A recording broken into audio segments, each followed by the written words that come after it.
राधे राधे दोस्तों, आपका स्वागत है हमारे चैनल आस्था डायरी ब्लॉग में।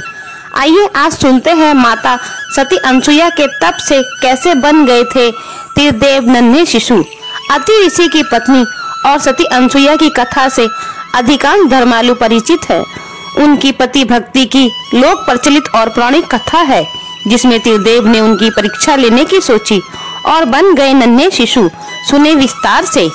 एक बार नारद जी विचरण कर रहे थे, तब तीनों देवियां माँ लक्ष्मी, माँ सरस्वती और माँ पार्वती को परस्पर विश्राम करते हुए देखा। तीनों देवियां अपने सतीत्व और पतिव्रता की चर्चा कर रही थीं। नारद जी उनके पास पहुँचे और उन्हें अति महर्षि मुनि की पत्नी अनसुईया के असाधारण पतिव्रता के बारे में बताया। नारद जी बोले, उनके समान पवित्र और पतिव्रता तीनों लोकों में नहीं है। तीनों देवियों के मन में सती अनसुईया के प्रति ईर्ष्या होने लगी। तीनों देवियों ने सती अनसुईया के पतिव्रता को खंडित करने के लिए अपने पतियों को कहा। तीनों ने खूब समझाया, पर वे राजी नहीं हुई। इस विशेष आग्रह पर ब्रह्मा, विष्णु और महेश ने सती अनसुईया के सतीत्व और ब्रह्म शक्ति को परखने की सोची।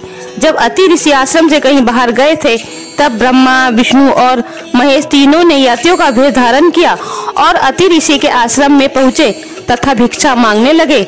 अतिथि सत्कार की परंपरा के चलते सती अनसुईया ने त्रिमूर्तियों का उचित रूप से स्वागत कर उन्हें खाने के लिए निमंत्रित किया, लेकिन यातियों के भेष में त्रिमूर्तियों ने एक स्वर में कहा, हे साध्वी, हमारा एक नियम है कि तुम निर्वस्त्र होकर भोजन परोसोगी, तभी हम भोजन करेंगे। माता अनसुईया असमझ में पड़ गई कि इससे तो उनके पतिव्रता के खंडित होने का संकट है।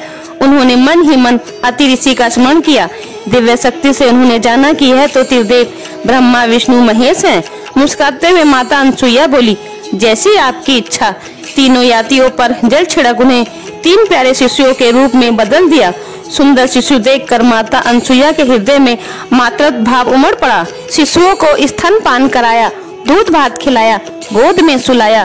तीनों गहरी नींद में सो गए। अनसुईया माता ने तीनों को झूले में सुलाकर कहा, तीनों लोग पर शासन करने वाले त्रिमूर्ति मेरे शिशु बन गए। मेरे भाग्य को क्या कहा जाए। फिर वह मधुर कंठ से लोरी गाने लगी। उसी समय कहीं से एक सफेद बैल आश्रम में पहुंचा।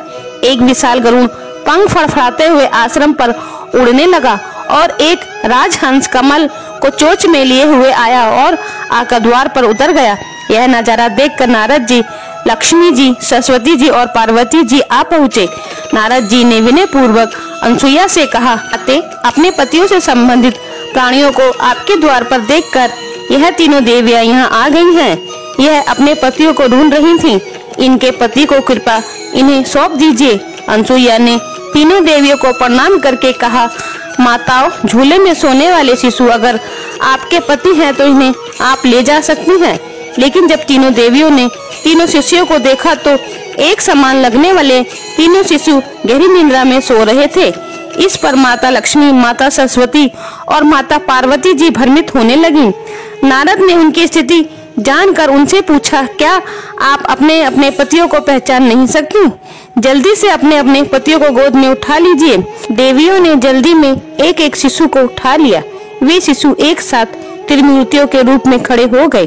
तब उन्हें मालूम हुआ कि माँ सरस्वती ने शिव जी को, माँ लक्ष्मी ने ब्रह्मा जी को और माता पार्वती ने विष्णु जी को उठा लिया है। तीनों देवियां शर्मिंदा होकर दूर जा खड़ी हो गईं। तीनों देवियों ने माता अनसुईया से क्षमा याचना की और यह भी सच बताया कि उन्होंने ही परीक्षा लेने के लिए अपने पतियों को बाध्य किया था। फिर प्रार्थना की कि उनके पति को पुनः अपने स्वरूप में ले आए।